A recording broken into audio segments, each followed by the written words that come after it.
Assalamualaikum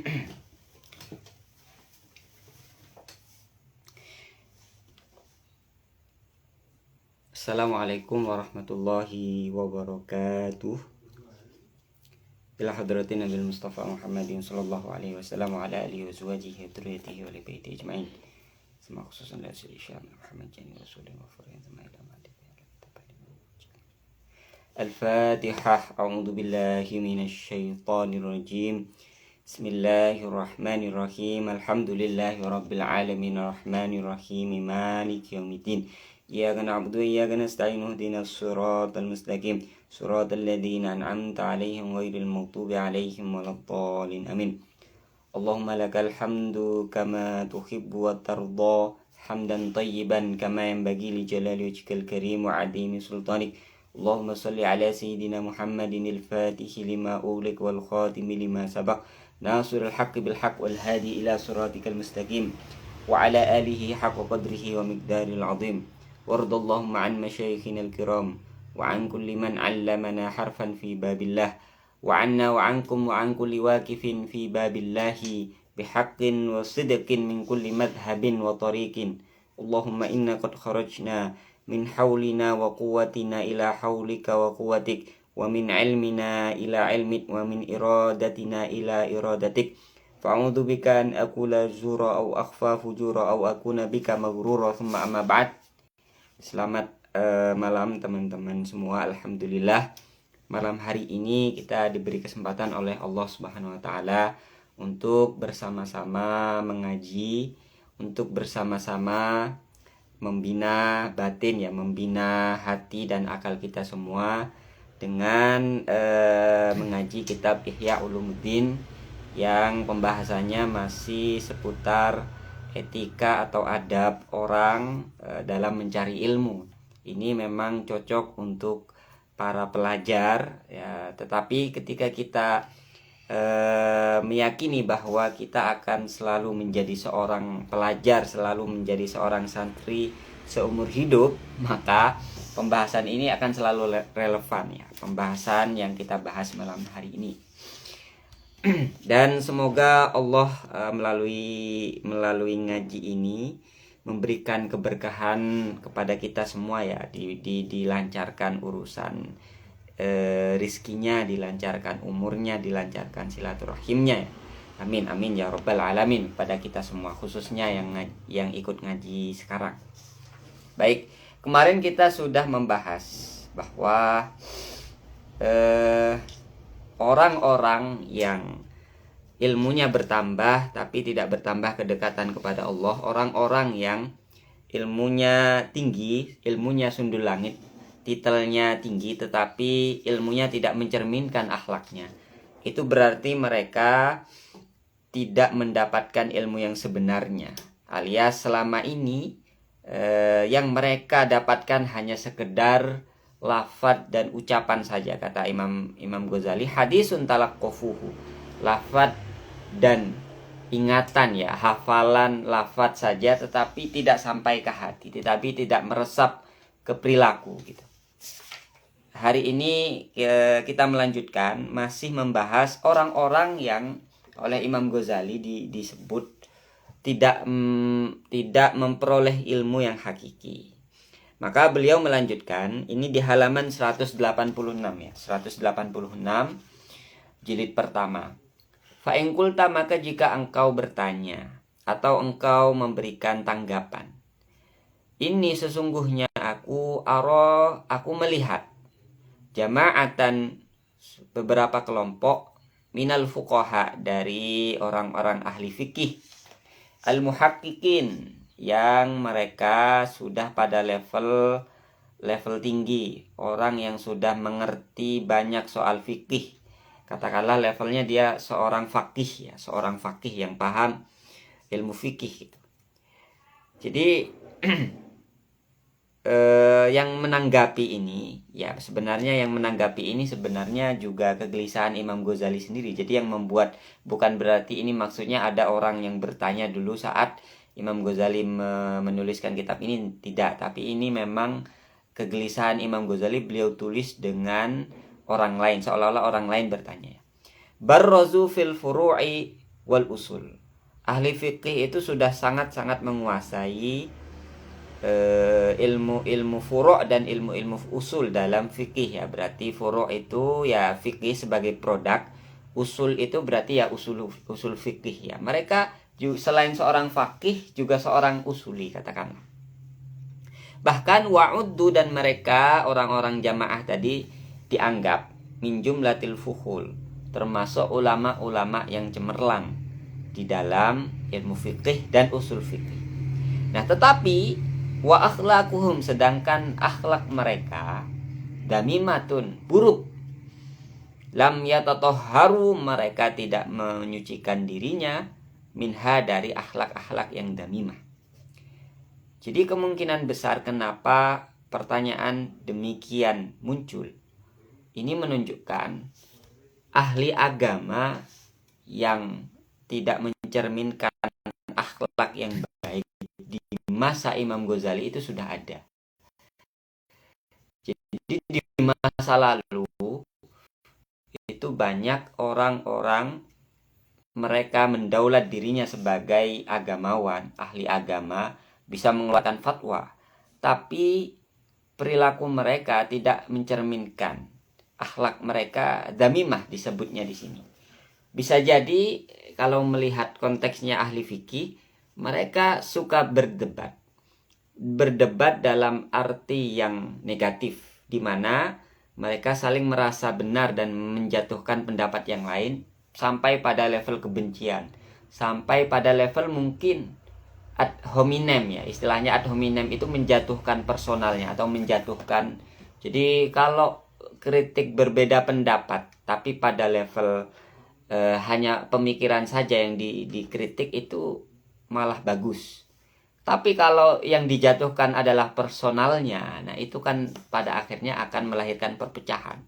Bisa jadi yang dimaksud di masa lalu itu fuqaha, ahli fikih, tapi suka sekali berbeda pendapat, suka sekali menjatuhkan orang lain dan mengklaim diri pendapatnya paling benar.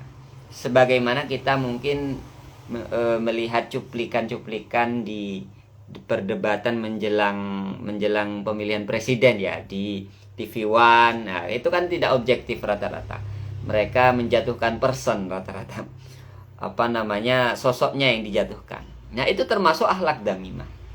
Atau ulama-ulama model yang dekat dengan penguasa, menjilat pada penguasa, atau fatwanya itu fatwa pesanan. Ya, itu mohon maaf sudah terjadi di masa lalu. Ulama su itu sudah terjadi di masa lalu. Jadi meskipun mereka ulama, meskipun mereka alim dalam ilmu agama, tapi bisa jadi tujuan dari mereka menguasai ilmu agama itu masih banyak dipengaruhi oleh kepentingan-kepentingan duniawi.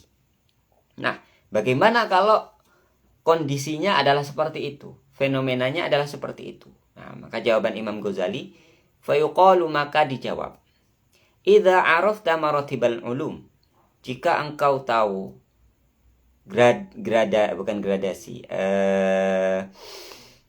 derajat-derajat ilmu, pembagian derajat dari ilmu, wa arafta ilmal akhirah, dan engkau tahu posisi ilmu akhirat, istabana laka, maka engkau akan paham, engkau akan menjadi jelas untukmu ya, annama ishtaghalu bihi, annama bahwasanya sesuatu, ishtaghalu bihi yang mereka sibukkan padanya. Artinya ilmu yang ada pada ulama model semacam ini, ulama-ulama yang secara covernya saja alim ya, tapi hatinya kotor gitu, kepentingannya duniawi. Ilmu yang ada pada mereka itu qalilul ghana, itu sama sekali sedikit. Ghana ini maknanya sama dengan al-aghon atau al-ghaniyu, atau kekayaan ya. Jadi dibahasakan qalilul ghana, bimakna sedikit, pada hakikatnya sedikit, atau bisa dikatakan gak ada sama sekali ilmunya gitu. Min haitsu kaunuhu ilman, dari segi apa-apa yang melekat pada ulama tadi sebagai sebuah ilmu memang ada, tapi bisa jadi itu sedikit. Jadi kalau kita tahu posisi ilmu akhirat, ilmu-ilmu yang sebatas zahir saja tadi, itu gak guna gitu loh. Qalil guna itu bisa dibahasakan gak guna. Akhirnya sedikit manfaatnya. Wa inna ma ghanauhu, hanya saja disebut kaya, disebut banyak ya ilmu tadi itu min haitsu kaunuhu amalan lillahi ta'ala. Tolak ukurnya adalah sejauh mana ilmu tadi dapat diamalkan yang tujuannya pada Allah Subhanahu wa taala. Berarti basis tolak ukurnya adalah kebermanfaatan. Sejauh mana kebermanfaatan itu? Pertama, ikhlas karena Allah. Kedua, netral, tidak ada kepentingan duniawi. Maka di situ ilmunya yang didapatkan adalah ghana, dalam arti kaya, dalam arti ya ilmu yang hakiki.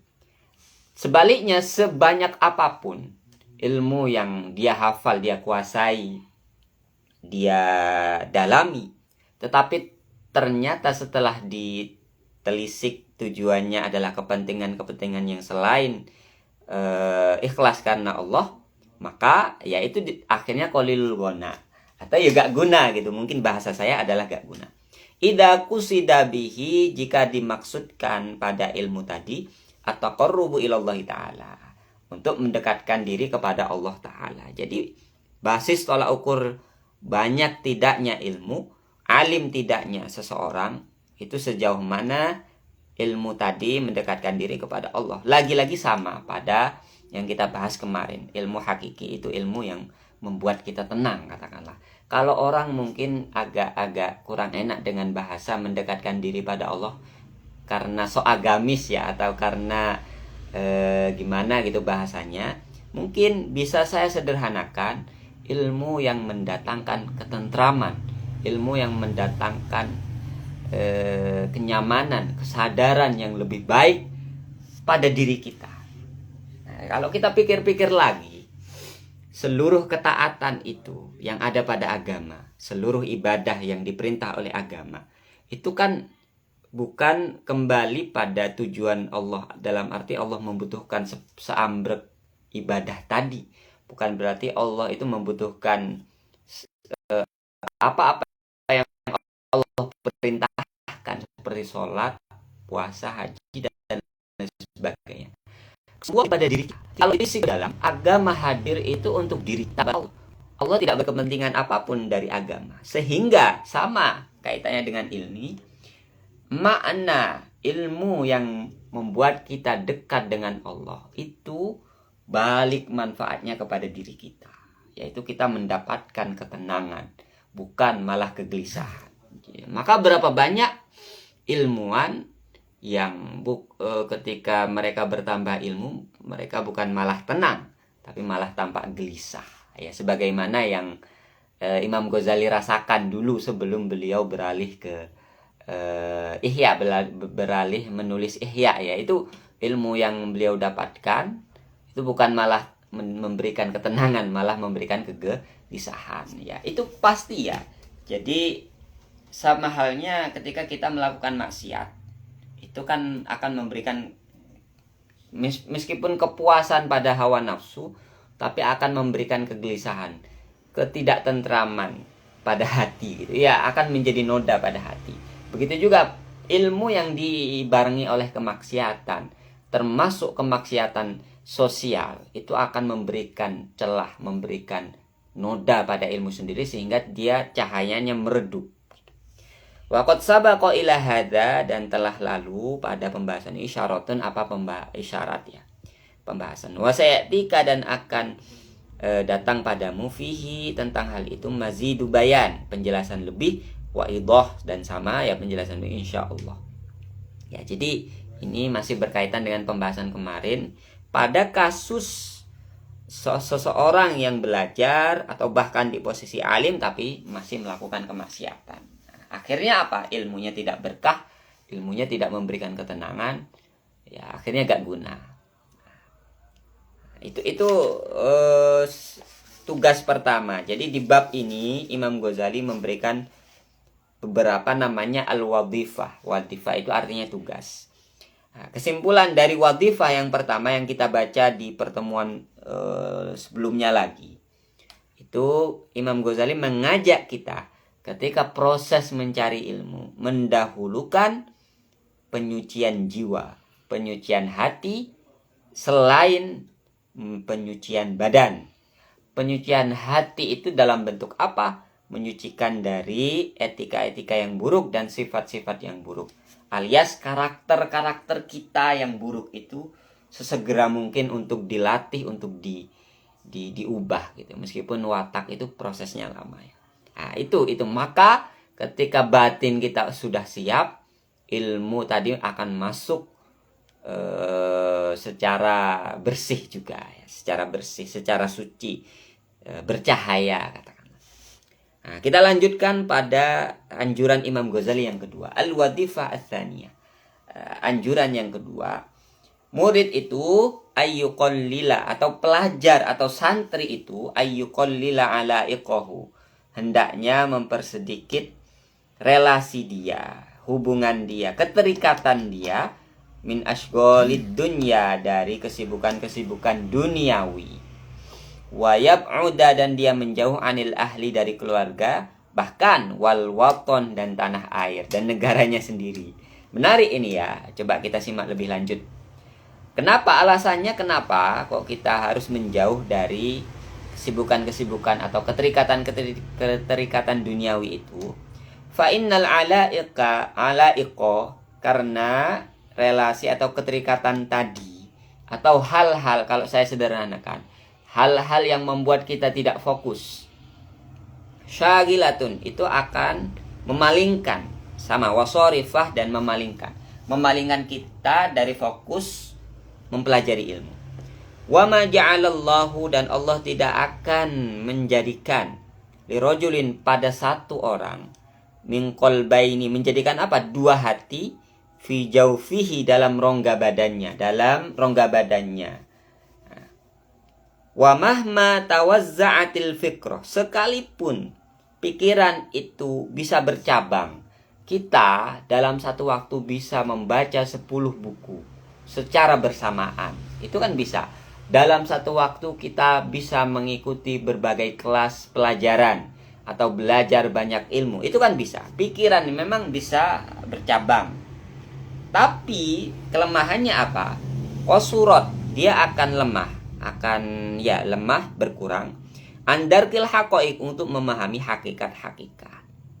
Ya, jadi ya kita paham ini, kita sangat paham. Godaan seorang ahli ilmu adalah ketika dia mendapatkan godaan-godaan duniawi. Duniawi ini jangan dipersempit pemahamannya pada hal-hal yang sifatnya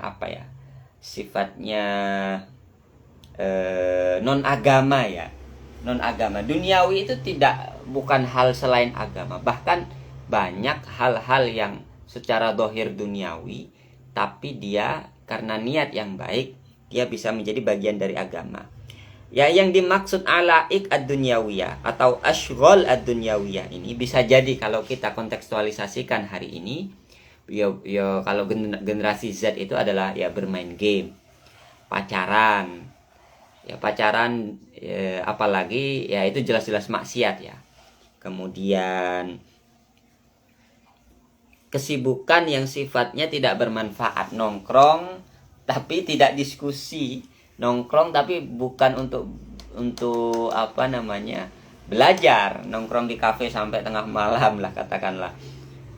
Atau komunitas-komunitas. Nah, biasanya ya kalau konteksnya mahasiswa, entah itu di Azhar atau di Indonesia, dia akan bukan digoda ya, diajak untuk aktif berorganisasi. Pertanyaannya, apakah berorganisasi itu masuk kategori alaik ad-dunyawiyah? Belum tentu, tergantung. Kalau organisasinya memang khidmah dalam hal keilmuan, khidmah dalam hal kepentingan agama, atau misalnya pesantren misalnya, maka boleh-boleh saja. Tapi kalau komunitasnya hanya komunitas liburan, jalan-jalan, atau komunitasnya main game, nah ini relasi yang ibarat kata negatif. Maka saya sederhanakan, bisa kita sederhanakan maksud dari Imam Ghazali. Kita harus punya lingkungan yang sehat, kita harus punya relasi yang sehat, circle yang sehat, agar kita dalam belajar itu bisa fokus. Itu kalau konteksnya adalah dari luar ya, dari luar artinya hal-hal yang mengganggu kita ketika proses belajar, tapi dari luar diri kita. Kalau dari dalam adalah misalnya overthinking. Itu gara-gara tiap hari kerjaannya lihat sosmed terus. Nah, salah satu cara untuk menurunkan overthinking kan jangan setiap hari lihat-lihatnya sosmed terus. Akhirnya overthinking. Nah, lebih baik digunakan untuk hal-hal yang produktif. Ya, jangan scroll terus. Nah, itu akan bikin overthinking. Atau toxic ya, itu berarti tantangan dari dalam diri kita. Walidzalika qila, oleh sebab itu dikatakan al-ilmu la yu'tika ba'dahu. Nah, ini udah masyhur kita dengar ya. Ilmu itu tidak akan memberikan padamu ba'dahu, sebagian dari diri ilmu itu, hatta tu'tiyahu, sehingga engkau memberikan pada ilmu tersebut kullaka, keseluruhan dari dirimu. Fa idza a'taitahu kullaka, jika engkau sudah memberikan dirimu secara totalitas, jika engkau sudah totalitas fokus belajar katakanlah, fa anta min i'taihi, maka ilmu itu atau engkau akan mendapatkan pemberian dari ilmu itu. Artinya ilmu akan memberimu. Iyaka, alih-alih ya, kalau saya manai iyaka itu alih-alih, ba'dahu, jika engkau memberikan separuh dari dirimu, ala khotorin, berarti bahaya. Artinya apa? Jika kita memberikan keseluruhan dari diri kita totalitas belajar, totalitas belajar, ilmu akan memberikan separuh darinya. Kalau kita setengah, wong seluruh saja ilmu ngasih separuh, karena mengasih ilmu itu maksudnya ilmu kan, tapi kalau setengah, jangan separuhnya mikir apa, jadi pada teman-teman yang belum bekerja tentang fokus lah, maka manfaatkan waktu mumpung masih di biaya yang buat. Dan siap-siap kalau masuk dunia dewasa, dunia sudah bekerja ya, katakan ketika ini wah sudah banyak sekali beban ya, beban paruh, sehingga waktu fokus itu juga cobanya. Maka ngaji juga saya inginkan agar saya kembali ke track, agar saya juga termotivasi lagi untuk belajar. Nah, itu. Nah, ini udah sering kita ilmu tawaziah dan pemikiran yang bercabang, mikir umur bercabang yang beda-beda itu sudah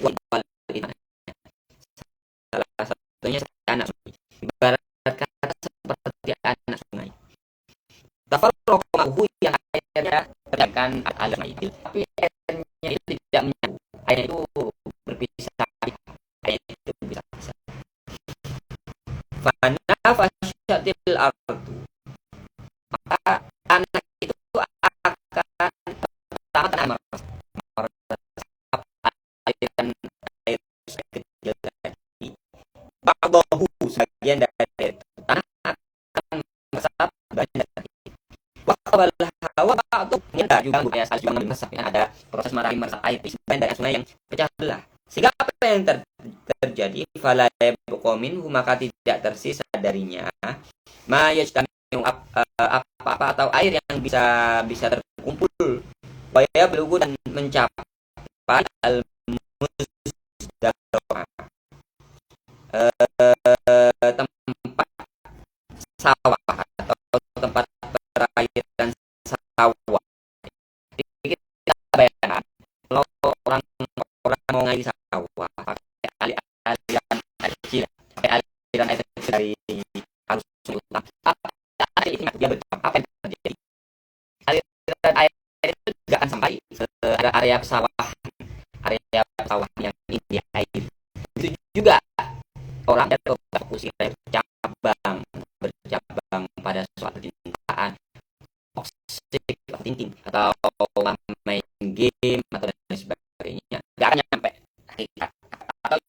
setengah-setengah. Kita tuh gak dapat sama sekali ya, gak akan dapat sama sekali.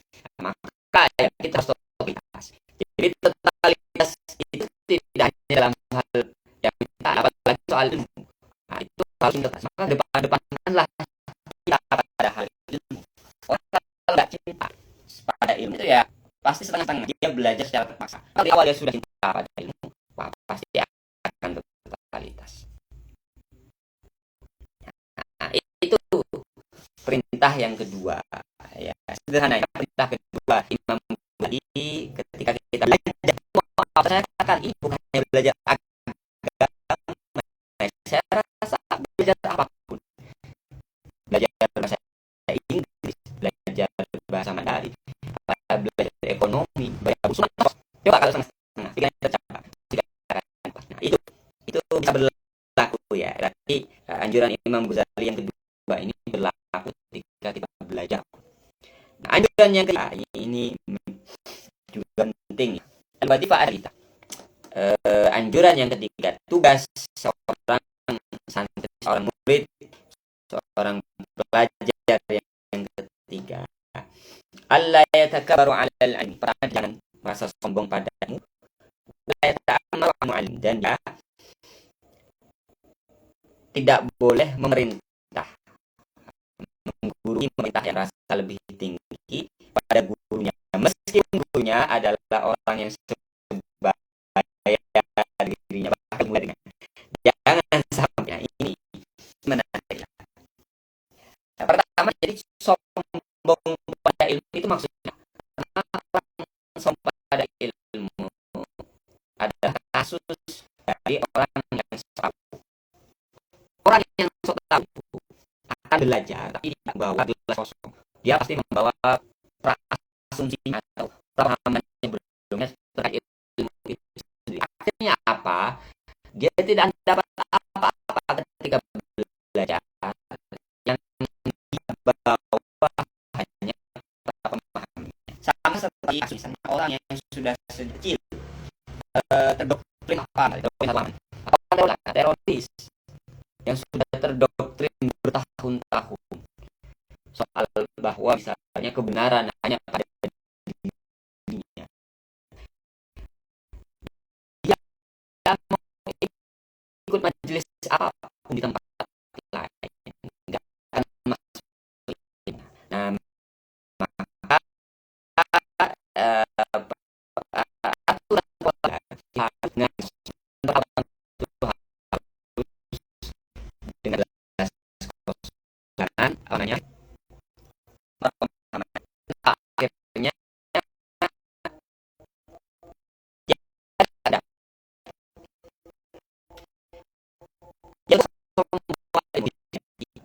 dia atau dia menaikkan posisi apa sih banyak lagi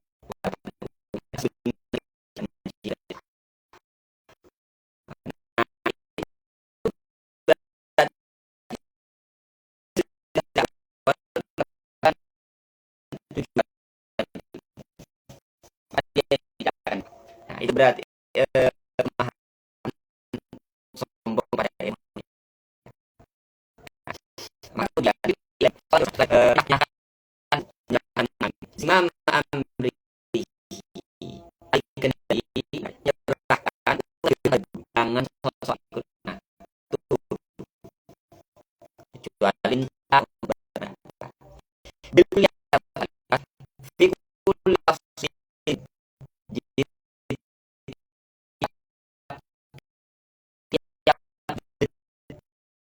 detil pembelajaran.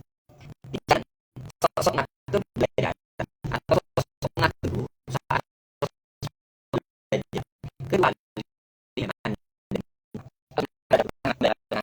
kita mau membicarakan guru tidak dapat, itu kita sekali akan menyakiti guru ya. Wa'iliyah hidayah itu atau patuh seperti tunduknya, seperti patuhnya seorang yang sakit ya, seorang yang sakit yang tidak tahu akan sakitnya.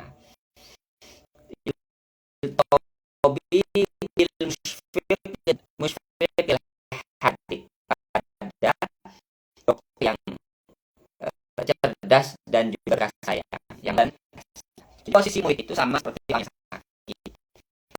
Posisi murid itu sama seperti orang yang sakit, membutuhkan pengobatan dari dokter.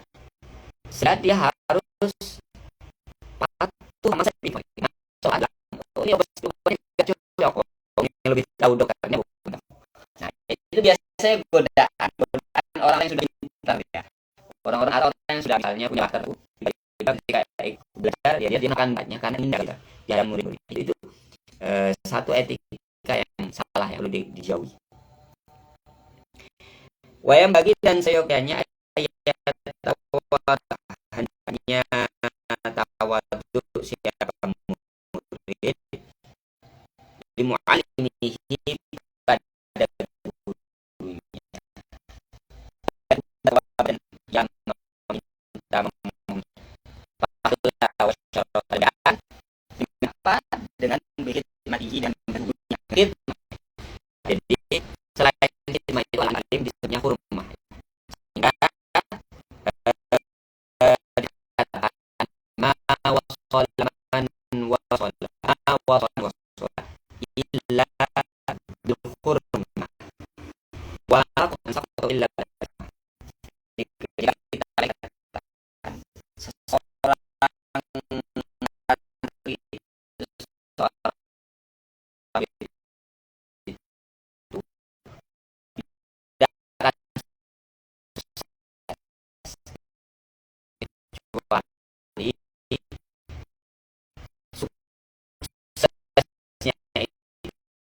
berdasarkan yang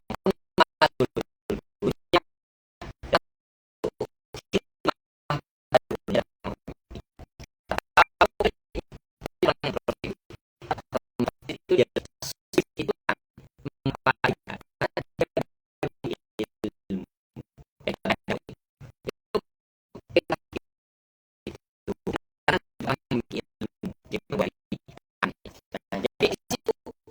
jadi ada kasus tabur rumah meninggalkan rumah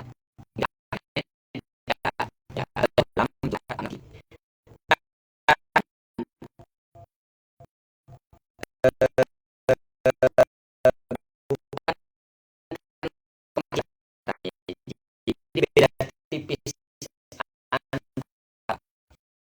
orang orang itu lebih parah orang tidak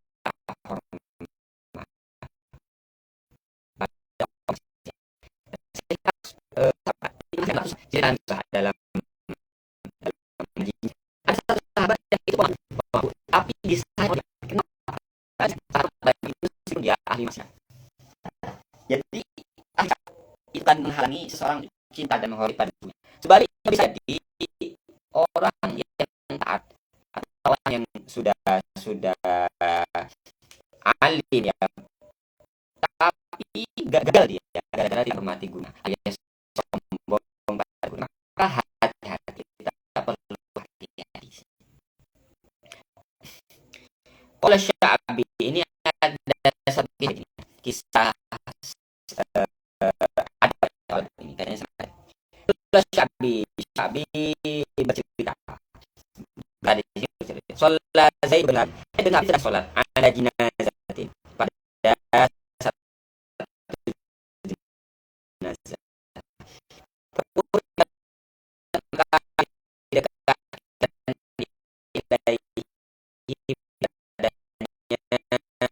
Zaid bin Sabit bagol tuh apa kepada dia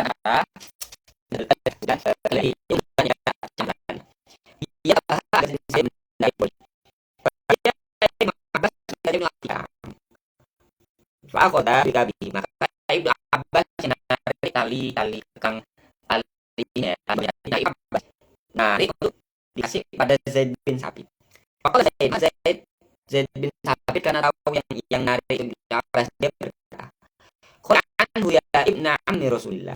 Biarkan, gak usah bantu apa, gak usah kayak gitu.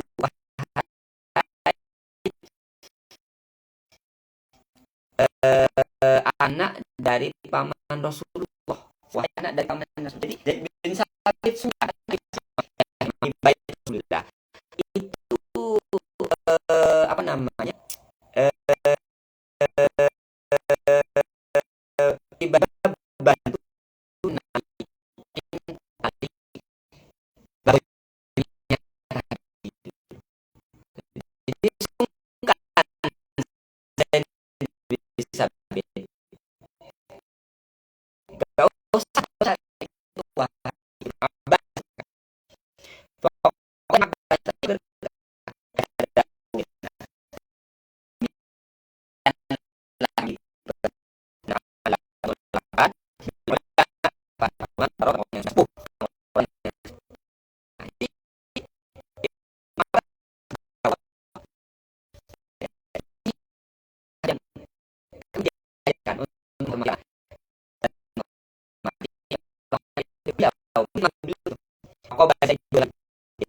Lalu bahasa kafir dia adalah olah dan demikianlah kami berkenan ala untuk melakukan di ahli bait Nabi Muhammad sallallahu alaihi wasallam pada ahli bait keluarga Nabi Muhammad sallallahu alaihi wasallam.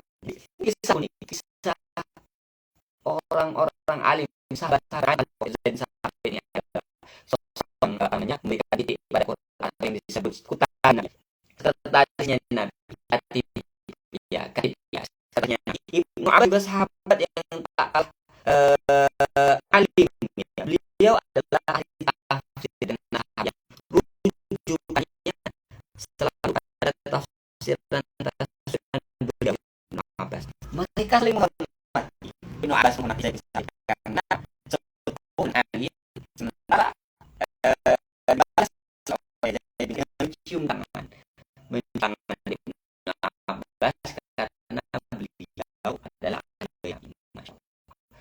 Bayangan kita itu hubungan antara sahabat di mana beliau bertemu masya Allah kemudian cium tangan antara misalnya Umar dengan Kiai Indonesia saling harus hormati. Wah ini pemandangan kita.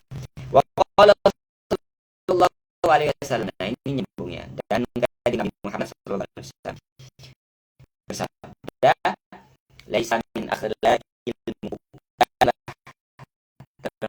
termasuk akhlak seorang mukmin at-tamalluk wa abi secara berlebihan. Tamalluk itu bermudi itu dalam mencari ilmu, maka tamalluk itu boleh.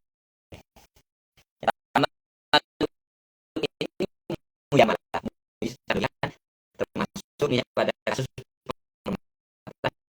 pada atau penguatan Zaid bin Sabit dan Abbas begitu yang berarti karena Abbas sahabat yang namanya sesepuh yang dihormati sangat ditawadui.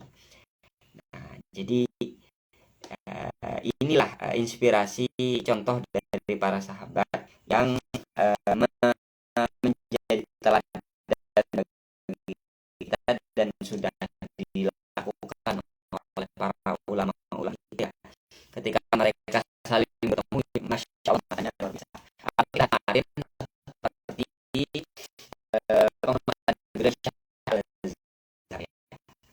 Syahab Tayyib bin Syahab Ibn Akbar Ahmad Tayyib itu mungkin siapa bin Syahab. Nah, itu pertama ulama ya begitu kan memuji ya itu kan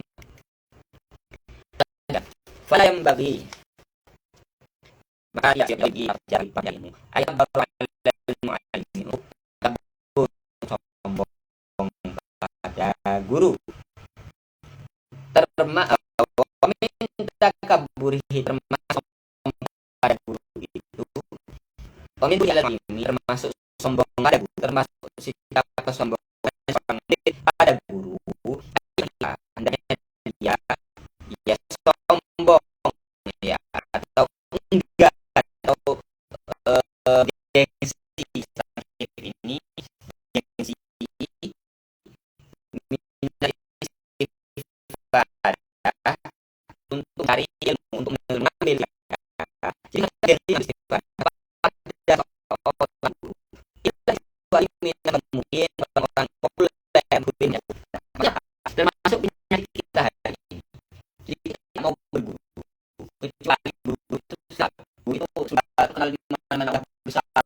jadi tokoh. Terus sementara guru ngaji, kayak di SD, di SMP itu tidak kita hormati. Berarti penghormatan pada guru itu lagi. Atau sebaliknya kita belajar pada orang yang sudah tinggi, atau sudah menjadi tokoh dan sebagainya. Sementara kalau orang-orang nggak punya kalau pakaiannya bisa macam kita anggap bisa berbeda kan wajahnya terjawabnya. Nah itu salah. Gengsi dalam menuntut jadi kasih salam yang itu teruji sama yang memang dia sudah dekat dengan Allah itu tidak kenal itu kita harus istighfar. Jadi tahu alibnya seorang bukan karena dia terkenal ya, tapi memang karena kealimannya, kekuatan penguasaannya pada sebuah ilmu. Nah itu seperti itu disebut apa oleh Imam Ghazali bahwa ainul hamaqah itu adalah hakikat hamaq ya kan menjadi dan kebodohan bukan ketipuan sikap bodoh ya betul ya, orang yang pilih dari guru pilihnya berdasarkan apa namanya kenalan guru itu salah besar, itu sikap kebodohannya sampai kita saat itu.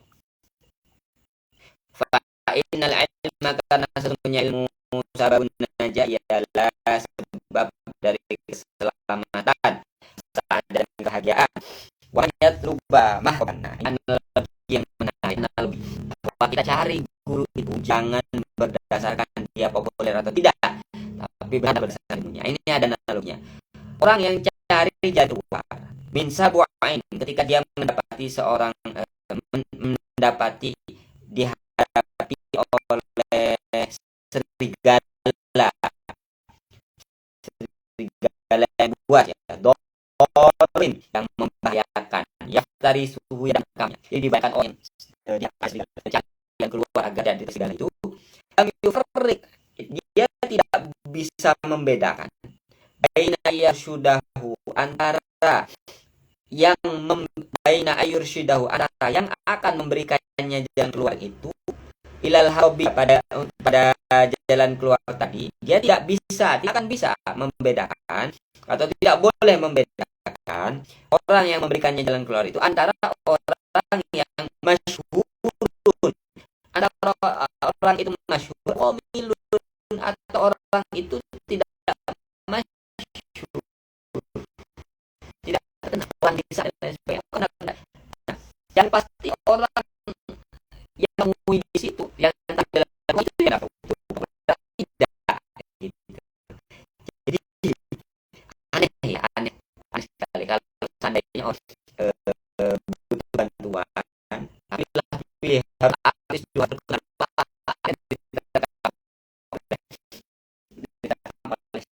serigala.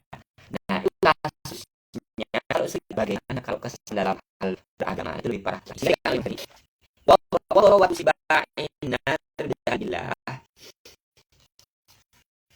dan terlatihnya ini metafor ya, Imam Ghazali pakai misalan atau penyerupakan dan serigalanya neraka dengan orang-orang yang jahil, orang-orang yang tidak tahu jalan kepada Allah, tidak tahu jalan kepada Allah. Nanti saya jelaskan maksudnya apa. Asyadu itu apa namanya, lebih sangat ya, lebih berbahaya min dorowati. Oh, dorowati bukan terlatih. Afwan ya, ini dorowat ini bahaya. Darurat jadi bahayanya orang yang akan menjeblos atau singa yang akan menjebloskan kita ke neraka akibat hal bila akibat tidak tahu jalan Allah. Itu lebih berbahaya midorobati kulis sabu'ain daripada bahaya tiap-tiap. Artinya kita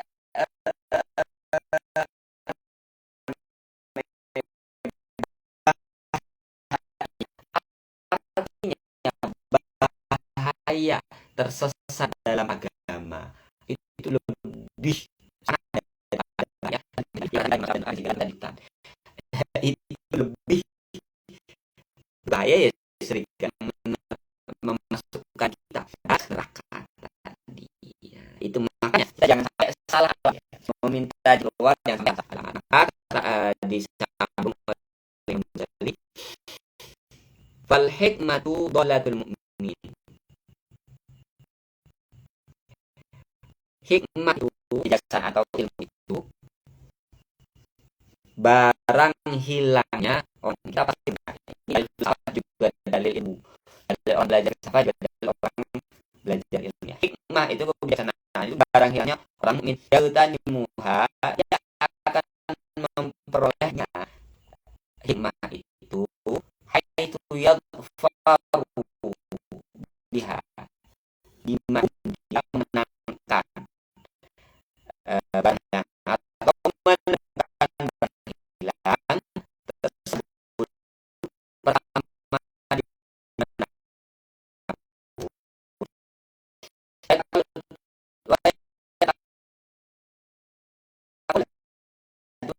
dan yamiti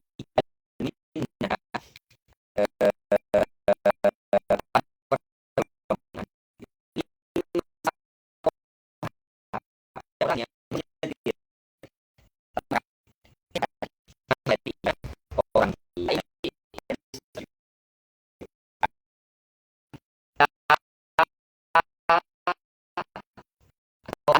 banyak Allah dari pada dari mana bisa di tempat manapun nggak ada keluar mulut. Nah, ini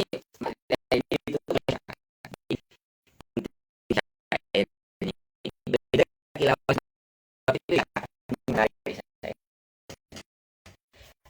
Al-ilmu harbun, ilmu adalah musuh, ilmu adalah musuh. Jadi pemuda yang sombong, pemuda yang tidak akan bertemu ilmu manusia. Saya kira saya apa saya dalam Tuhan lain bagi tempat ini. Jadi al-harbun al-muta'al, ilmu itu adalah sebagai pemuda yang sombong. Kasai harbun lil-makanil ali, seperti kalian sesuatu yang tidak akan bisa naik atau tidak akan naik di tempat yang tinggi, maka rendah, jangan sombong agar ilmu itu mengalir pada diri kita. Benar bu akan jadikan diri kita seperti sosok ayu. Ya, mungkin bisa saja pembahasan kita hari ini. Intinya